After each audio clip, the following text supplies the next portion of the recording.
सुने बहुजन नायकों की कहानियां। अभी डाउनलोड करें बहुजन स्टोरीज ऐप।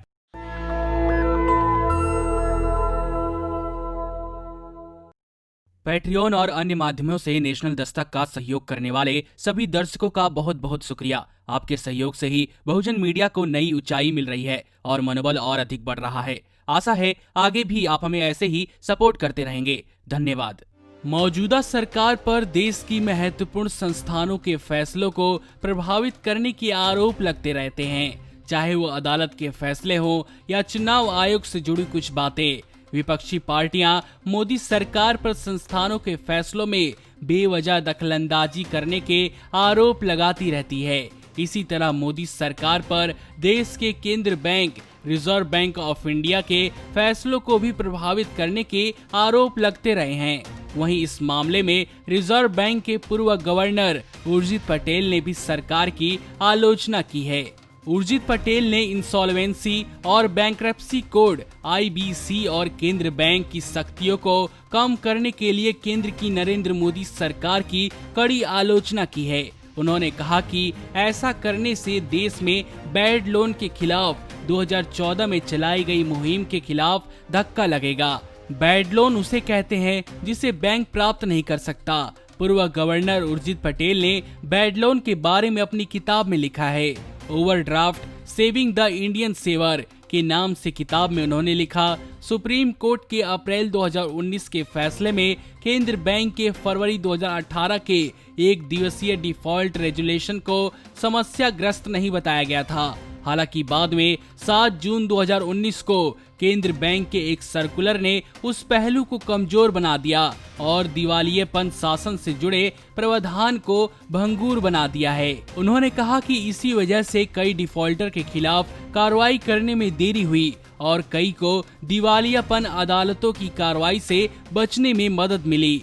आपको बता दें कि डिफॉल्टर विजय माल्या के खिलाफ भी सरकार ने कोई बड़ी कार्रवाई नहीं की। ऐसे ही पंजाब नेशनल बैंक में हजारों करोड़ों का घोटाला करने वाले नीरव मोदी भी देश से भागने में कामयाब हुआ। नीरव मोदी पर कार्रवाई की बात सुनने में आई थी, लेकिन सरकार की जिम्मेदारी थी उसे लंदन की बजाय भारत में रखकर कार्रवाई की जाए। उर्जित पटेल रिजर्व बैंक में उस दौरान गवर्नर रहे थे जब फरवरी में IBC सर्कुलर आया था। इस सर्कुलर की वजह से बैंकों को रीपेमेंट नहीं करने वाले कर्जदारों को तुरंत डिफॉल्टर के रूप में वर्गीकृत करने को मजबूर किया जाना था और कई डिफॉल्टरों पर कार्रवाई की जानी थी। वहीं दिसंबर 2018 में केंद्र सरकार से अनबन होने के कारण उर्जित पटेल ने अपने पद से इस्तीफा दे दिया था। सरकार द्वारा डिफॉल्टरों को लेकर कथित रूप से नरमी दिखाने के पीछे क्या राज हो सकते हैं, यह सोचने का विषय है। नमस्कार। नेशनल दस्तक अपनी आर्थिक जरूरतों को पूरा करने के लिए अपनी ऑडियंस पर निर्भर है। बहुजन समाज से संबंधित मुद्दों को उठाने के कारण YouTube की तरफ से नेशनल दस्तक की कई वीडियो पर एड्स नहीं दी जाती, जिसके कारण हमें आर्थिक समस्याओं का सामना करना पड़ रहा है। आपका एक छोटा सा कदम बहुजन मीडिया को बचा सकता है। आपके सहयोग और सहायता के कारण ही हमने अभी तक यह मुकाम हासिल किया है। नेशनल दस्तक को आप पैट्रियन के जरिए सपोर्ट कर सकते हैं। इसके साथ ही आप अन्य माध्यमों जैसे UPI, गूगल पे, डेबिट कार्ड, वॉलेट, फोन पे आदि से भी हमारी मदद कर सकते हैं, जिसका लिंक वीडियो के नीचे डिस्क्रिप्शन में डाल दिया गया है। पैट्रियन पर आप हमें प्रतिमाह $2 यानी 140 रुपए प्रति माह से हमारे साथ जुड़ सकते हैं। दूसरे माध्यमों में राशि की कोई सीमा नहीं है।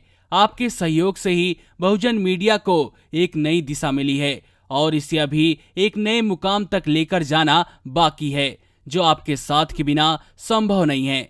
आपसे डायरेक्ट फंडिंग से हम आपके अधीन हो जाएंगे और एक स्वतंत्र मीडिया के तौर पर समाज की आवाज को बुलंद कर पाएंगे।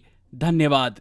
नेशनल दस्तक को देखने वालों से अपील है कि वह नेशनल दस्तक के सपोर्टर फॉर्म को भरें ताकि हम सीधे आपसे जुड़ सके। नेशनल दस्तक की आपसे गुजारिश है कि अगर इसको बचाना चाहते हैं तो नेशनल दस्तक को सब्सक्राइब करने के लिए रेड कलर के सब्सक्राइब बटन को दबाएं, फिर बेल आइकन की घंटी दबाएं। नेशनल दस्तक को बचाने के लिए बहुत जरूरी है कि हर खबर को शेयर करें, लाइक करें, कमेंट जरूर करें।